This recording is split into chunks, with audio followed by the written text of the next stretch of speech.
Hello there, and welcome to another Green Knight session. The first round of Vassal World Cup 2021 Swiss is done. The scoreboard isn't fully updated yet, but Orisius won his game 7-4, 88 MOE, so we should be between Paul Heaver here and other Paul. And Sam won his game against Armchair Jedi 9-2. So he goes up there, somewhere here. And that means that between the tens and the nines, that's an even number, so they will be paired. And that also means that the three eights will be paired, two eights will be paired, and one of the eights could be me will be randomly paired with one of the sevens. That's how it works, right? It's not pairing by MOE, it's pairing by tournament points. It's easy to forget that. So basically, what I did, because I was a little bit bored and because I like looking at other people's lists and theory crafting, I checked out all the lists that I could potentially be paired with: Rual, Angry Evoke, Scourge, Leon, Paul 1, Paul 2, and Arisius. And I figured I could do a quick breakdown. We will probably know the pairing later today, but that doesn't take away the fun of doing this. So, Rual is at 8 points, 213 MOV, so right above me in the on the scoreboard, and he's basically playing the same list as he did in the Clone Wars tournament, with a few exceptions. He's put engine techs on both his two frigates,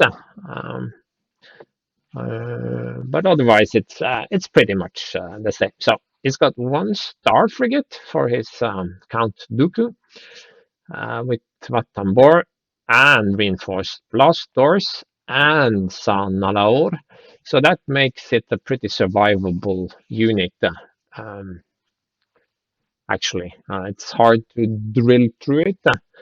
Thankfully, there are no projection experts in this list. But just with a single nav token here, he can go speed 2 and pseudo 3 with really bendy moves.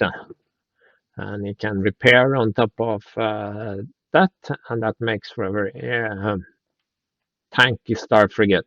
His main squadron pusher is going to be the Comms frigate, and it has the Tide of Progress title, which is good because there are only 14 of 52 crits are crew.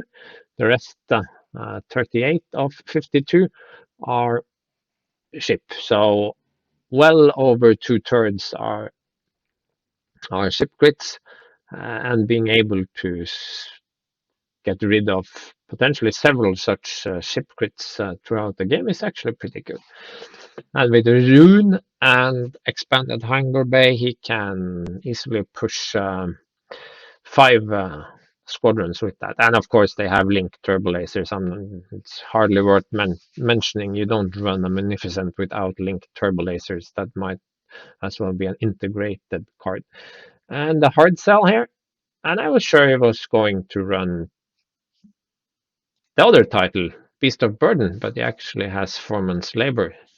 That it makes it a lot tankier. So I guess because it's a bomber command and it's run in the front, or not in the front, but forward, far enough forward that he can get rerolls. Because red bomber rerolls are a bit swingy, could do really well and can do really poorly as well. But bomber command helps a lot with that. So then, in that regard, Foreman's labor actually absolutely makes sense. And he found room for Hondo.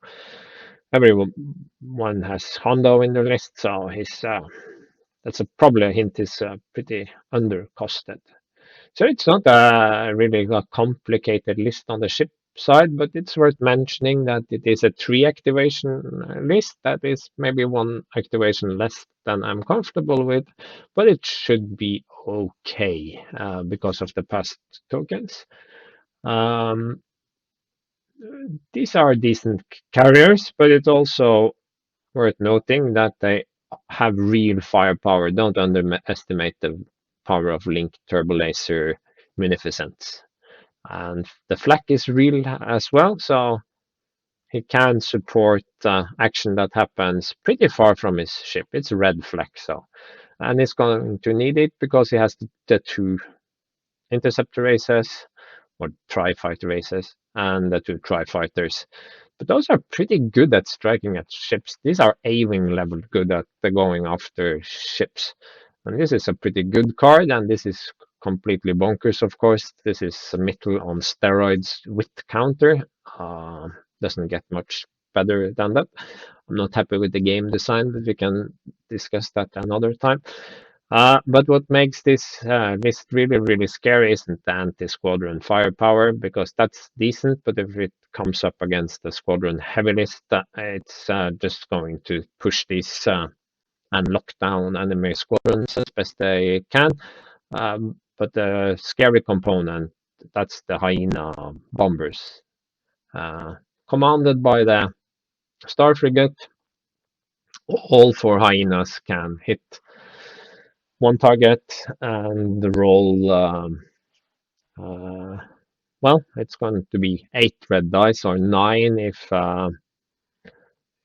the DBS 404 is touching the defender and willing to take that damage. Not always going to happen. I think it's mostly good because it has brace and scatter for only 17 points. So when you combine all those bomber dice with all those red dice, you have a list that's really good striking power and strike far forward. It can eliminate pretty tanky targets, and it also has the ability to move well with engine techs, and it has the ability to reach out and kill off damaged ships with long range red dice or using bombers or even the tri-fighters if needed. I think this is a good list. I think this is about as good as it gets when it comes to separatist lists before wave 10.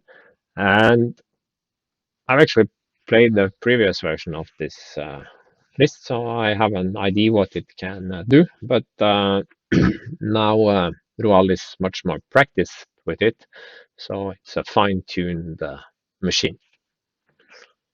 With regards to facing other squadron heavy lists, Count Dooku will of course be a factor there. Yeah, at the very least, he'll eat up a few squadron tokens and maybe for some activation order changes. So, but I think I can deal with this list. It will be a tough fight, but I have the tools, my Honor, my SD, and my own squads. I think I should be able to handle it. Sort of depends on how well we play, not the actual list. They are well. It's going to be a tough fight. Angry Walk has pulled out an old Akbar list. I have played against something very similar in the past, and this is one of the few cases where slave turrets is actually any good, because with slave and Akbar, even without Consfire, this one is throwing out 6 reds with rerolls from Kraken and Sholan, and Intel officer to make sure that damage sticks, or yeah, either you discard that brace or you take the full damage, and average damage on 6 dice with rerolls. That's above 6, slightly above 6, probably a bit higher in practice. And of course, 2 TRC 90s, they're going to be double arcing the same target. That's a lot of firepower and a lot of defense token stress.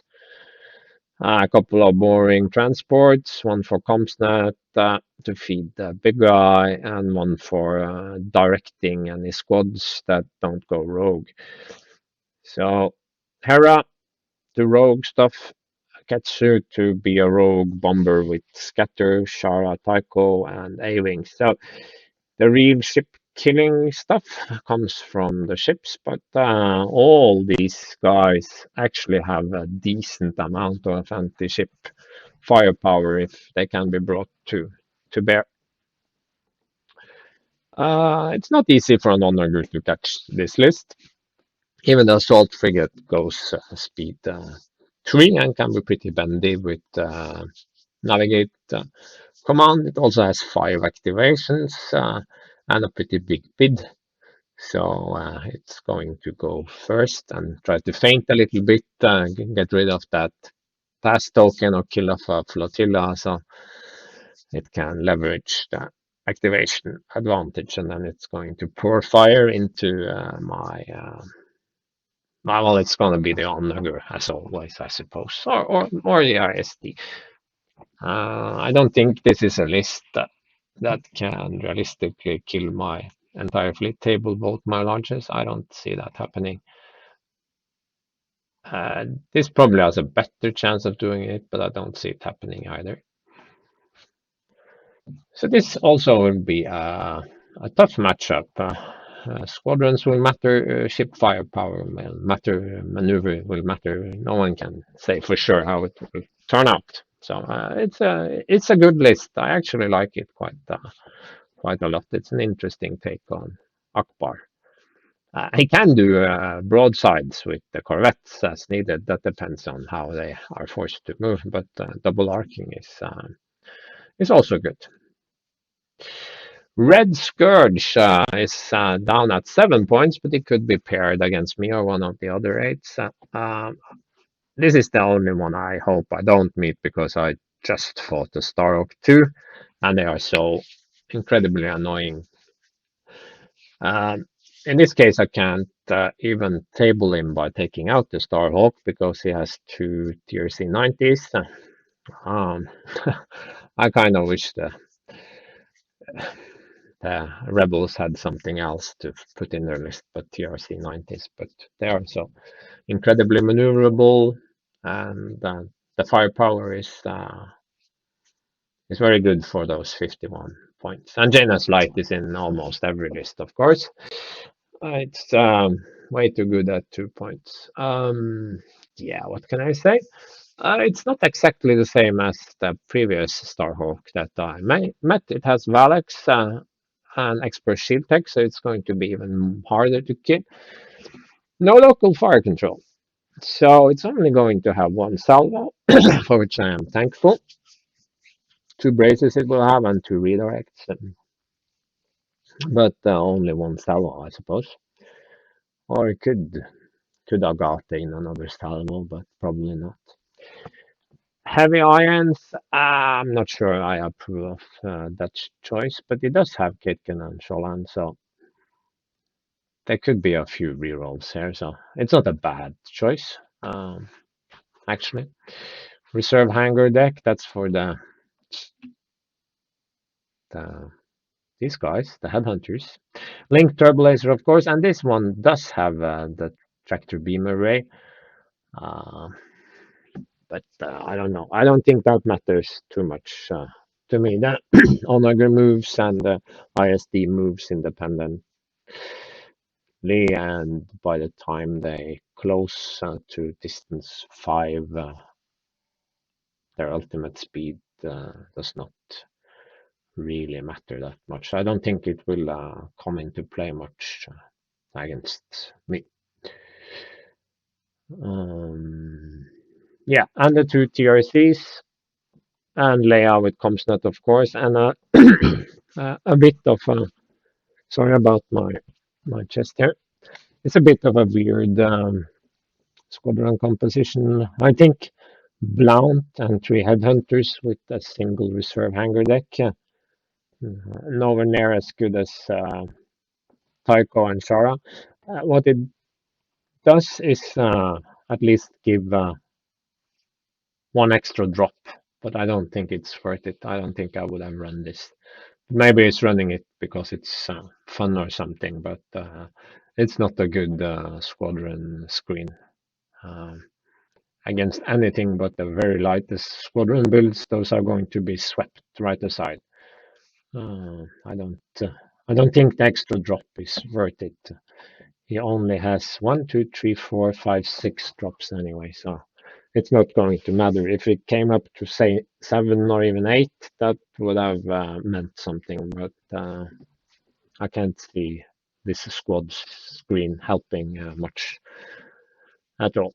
Um, this list I can definitely take out. The problem here, as opposed to the previous Star Arc list I fought in the other Swiss run, is that I can't just focus purely on screening his squads and killing the Star Arc. I have to take into account the two TRC 90s. If they get to hang out in a side arc all game, double arcing, they will kill a large very easily.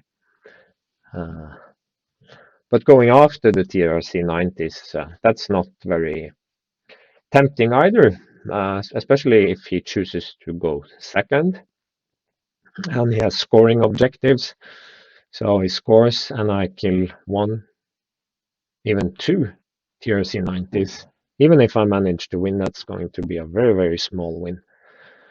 And that's a problem since I have to get points for the Swiss. So this is a tricky list to score many points against.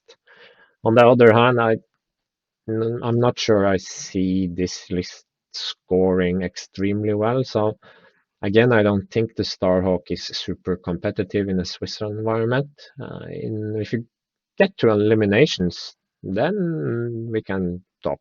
But for Swiss play, you are probably not going to make the top 4.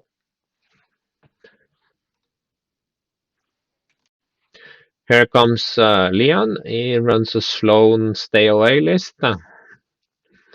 Raider with Sloan and Corvus and Eden. That's an alternative approach. This means he can actually take Sloan into the fight if needed, or is it just maximizing survivability? If so, I think that's a waste of 6 points. If he actually sometimes brings it to the fight, then we can talk about it. Uh, because your Corvus can always go hide in a corner if it really needs to.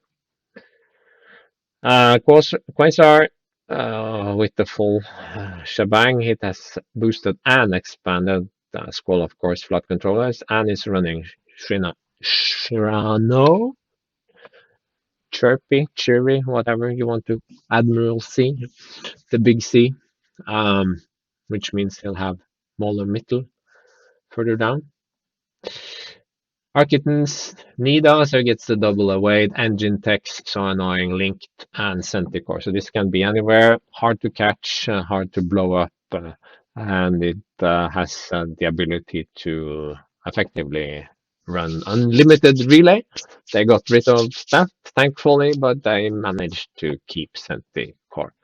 I mean, Centicore isn't, it's just one card, and you have to have an Architens, but I still think it's rubbish game design because these stay away lists. I love squadrons. Squadrons are fantastic, great part of the game, but if you look at Separatists and the Republic, their ships and their squadrons are designed to work together to sort of enter the fight, slug it out, shoot, kill things, and the squads are part of that. But these stay away lists, no, very boring. But effective, so it's completely legitimate. But I don't. I think that time of unlimited relay should have ended completely, so that Centicore should be like distance 1 to 5. But it's not. So let's not talk about that more. Oh, maybe we should scroll down so you can actually see the cards. I'm looking in the sidebar here. Sorry. So Nida, Centicore, and Agosanti with Hondo, Comms, and Vector. So this is a multi-purpose. But it's a squad ball that's interesting. And just like in the pod games, it's built around Marek, Jen, Reimer, and Mittel, and Tempest. But here the difference is 3 TIE defenders.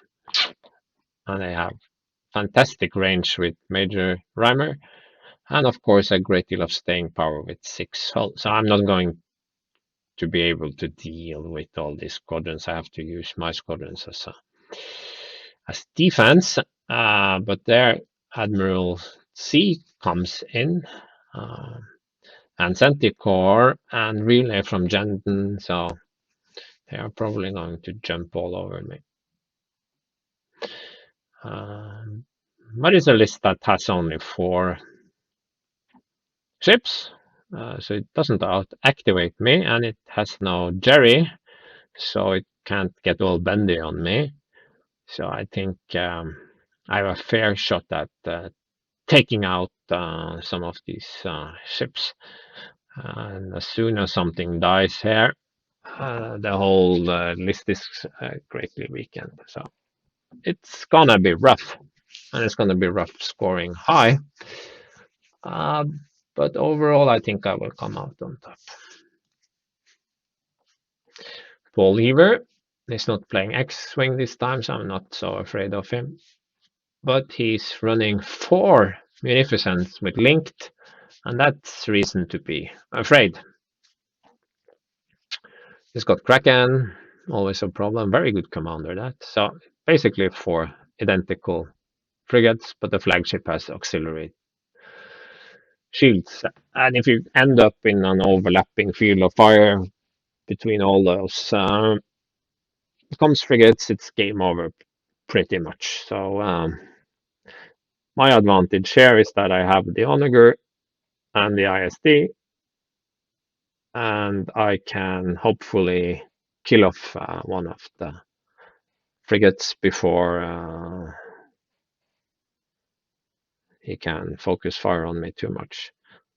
No projection experts in this list, but it does have a small but scary bunch of squadrons here. Both Tri-Fighter Aces and Grievous, who can just hang back and completely slaughter generics, or Aces that have had their tokens exhausted while defending against these 2 guys. So I think it's a pretty good list, but I can take it. Orisius, yeah, he's running 2 torpedoes for activation spam to support transports with his best friends Ashoka and Leia, munitions to feed Mon Karen, and well, he's moved away from the battle cruiser. Even Orisius has figured out that the battle cruiser is overpriced, so he's doing this, and okay, move my picture here a bit so you can see XI7, Spinal, Heavy Iron, and Mon Karen, and many will scream, oh, this is overkill, it's a waste of point. But this Mon Karen is all about making absolutely 110% sure that whatever it shoots at, however it rolls, it will be hurt very badly. So, in addition, he has squadrons, Shara, Tycho, Hera, Lando, and Golan and Scourge. And these have decent anti-squadron firepower and decent bombing capabilities. And the way this goes is that Orisius will hang back and wait for the opportune moment, and then bam, his Star Cruiser will leap forward, kill something. If able, he will kill more than one thing, and as soon as he's done that, he runs away. So the chance of actually stopping and killing the flagship here is extremely small. And meanwhile, the rest of these ships are pretty much hanging back out of range, so you're probably not going to kill very many of those. And then it all comes down to the squadron fight. Uh, can I win against this list? If I play well and have luck on my side, I suppose I could. But there is a far greater chance that he'll kill Onager, run away, and I won't. I'll score some points, but not enough, and then he'll win another, I don't know, 7-4 or something. So I don't think this is the top tier list at the moment. So he has to contend with the sevens and maybe the eights. So he's not going to make it to the top four anyway. But that doesn't mean I will score well either. So it's definitely going to be a big problem for me if I'm paired with this. And of course, Orisius is just too good a player to make any great mistakes, or yeah, very small chance of that. It's happened before, but unlikely. Finalist Paul something. He's running an SSD, and this could be fun to meet. It's an assault prototype with Jar Rod. Another example of very strange game design. You make this fantastic ship, and you make us wait 2 years for it, and then it's basically just that one commander that makes the ship a lot better than any other commander. And yeah, I have to shake my head at that. But okay, it's lots of stuff going on here. Damage control, intel, Riva, gunnery, leading shots, squads, XS7, and Ravager. So using Desert Rod to move around, and Ravager to get in some extra dice, and probably switching to repairs at some point. It's got an anti-squad raider. I'm pretty sure he knows he can't win any squad fight. I think the raider just hangs there and is thrown into a ball of bombers trying to destroy the SSD, and it sort of ties them up for long enough that the SSD doesn't take catastrophic squadron damage. But there is no Aiden here, so I think this raider will be eaten up very, very quickly by a dedicated bomber ball. So I don't think it would help much. It could help against my 4 squads, but against Rual's angry hyenas, or 187's defenders, Marek, and these guys, this raider will vaporize in just one round and won't do very much. And apart from the intel officer, this SSD is just, it has nothing to fight back against squadrons. So I think this has a real weakness there. So against my list, I have more drops than him, so I can put Onager in a safe place. ISD should be able to maneuver well. So it's going to be hard to take it down completely, but it should definitely be possible to take it to half points. Not what I want, but if I meet it, I will definitely be able to get half points, I think, without losing too much. That's the hope anyway. And if he goes all in for the Onager, that's fine. Then I have a good chance of destroying the SSD. So those are my potential opponents, and I guess we'll find out which one will be my actual opponent later today. Can quickly go over them before I shut down. I'm going to minimize this just a little bit. No, that was pointless. Here you go. Rual, 2 munis, hard sell, and angry hyena bombers with some tri-fighter support. Scary. Angry Ewoks, Akbar assault frigate, and TRC friends with some angry squadron friends. Mostly screening friends, but good against ships. I got the Starhawk 2 with TRC 90 friends and strange headhunter screen. Leon's Stay Away, Sloan, Quasar, Centicore Corvus squad ball thing. Scary. Heaver's Munificent times 4 with Kraken and some squad support. Orisius with his signature cruiser. Monkaren with activation spam and multi-role squadron ball. And Paul's assault prototype with instigators and Wader flotilla and no squadrons at all. So those are my 2, 4, 6, 7 possible opponents. So see you later.